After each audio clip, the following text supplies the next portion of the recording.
আসসালামু আলাইকুম ওয়া রাহমাতুল্লাহি ওয়া বারাকাতুহু। প্রিয় বন্ধুগণ, আমি একে একে চেষ্টা করব পিনাকি দাদার যে শহীদদের ঘটনাগুলি বলেন সেগুলি আমার ফেসবুক কিংবা ইউটিউবে আপলোড দিবার আমি যথেষ্ট পরিমাণ চেষ্টা করব ইনশাআল্লাহ। আপনারা শুনবেন, দেখবেন এবং শুনবেন এবং আমার চ্যানেলটি সাবস্ক্রাইব করিবেন এবং ফেসবুকে লাইক দিবেন। ধন্যবাদ। এই হবে আপনার রক্ষা কবচ। আমি এপিসোডের শেষে একজন শহীদের গল্প বলি। আজকে চট্টগ্রামের এক শহীদের গল্প বলবো। শহীদ সাইমনের গল্প। 18 জুলাই বহদ্দারহাট এলাকায় আন্দোলনরত শিক্ষার্থীরা অবস্থান নিলে সংঘর্ষের আশঙ্কায় দুপুর 2টার দিকে দোকান বন্ধ করে সাইমনকে ছুটি দিয়ে দেন মালিক মিঠু চৌধুরী। দোকান থেকে বের হয়ে বাসায় যাওয়ার পথে বহদ্দারহাট এলাকায় আন্দোলনরত শিক্ষার্থী এবং ছাত্রলীগ যুবলীগের মধ্যে চলমান সংঘর্ষে মাঝে পড়ে যায় সাইমন।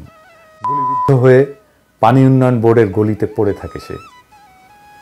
পরে স্থানীয়রা অচেতন অবস্থায় পড়ে থাকা সাইমনকে উদ্ধার করে চট্টগ্রাম মেডিকেল কলেজ হাসপাতালে নিয়ে গেলে চিকিৎসকরা তাকে মৃত ঘোষণা করেন।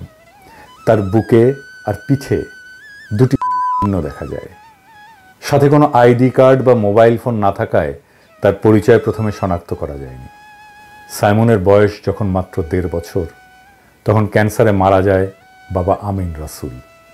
মা রহিমা বেগম বুদ্ধি প্রতিবন্ধী বড় ছেলে এবং সাইমনকে নিয়ে চালিয়ে যান জীবন সংগ্রাম। মাত্র 10 বছর বয়সে দৈনিক 30 টাকা বেতনে একটা চায়ের দোকানে কাজ নিয়ে জীবন সংগ্রামে মায়ের সাথে যোগ দেয় সাইমন। বছর 3 আগে গ্রামের বাড়ি সন্দ্বীপের বক্তারহাট এলাকা থেকে চট্টগ্রামের বহদ্দারহাটে একটা মুদি দোকানে বিক্রয় কর্মী হিসেবে যোগ দেন। করিতকর্মা এবং চটপটে স্বভাবের কারণে সবাই তাকে পছন্দ করত। মাস 4 আগে পুরনো চাকরি ছেড়ে বহদ্দারহাট মোড়ে হক মার্কেটে জয় এন্টারপ্রাইজ নামে একটা মুদি দোকানে যোগ দেয় মাসে 13,000 টাকা বেতনে। খতিবের হাট এলাকায় একটা মেসে থাকতো সাইমন। মাসে 1-2বার ছুটি পেলে বাসায় আসত। সকালে সন্দ্বীপ থেকে পিঠাপুলি নিয়ে এসছিলেন তার মা। তার খালা ফ্রিজ থেকে গরুর মাংস বের করে রেখেছিলেন। সাইমন নাকি পিঠা খুব পছন্দ করত। মা ছেলের জন্য পিঠা এনে মৃত ছেলের লাশ নিয়ে ফিরে যান সন্দ্বীপে। প্রফেসর ইউনুস, আপনাকে ছাত্ররা চাকরি দেয় নাই, আপনাকে এই সাইমনরা বুকের রক্ত দিয়ে অভিষিক্ত করছে ক্ষমতায়। ওটাই গণক্ষমতা। ওই ক্ষমতা আমরা আপনাকে আমেরিকার পদতলে অর্ঘ্য দেওয়ার জন্য দেই নাই। আমরা এটা হইতে দেব না। ইনকিলাব জিন্দাবাদ।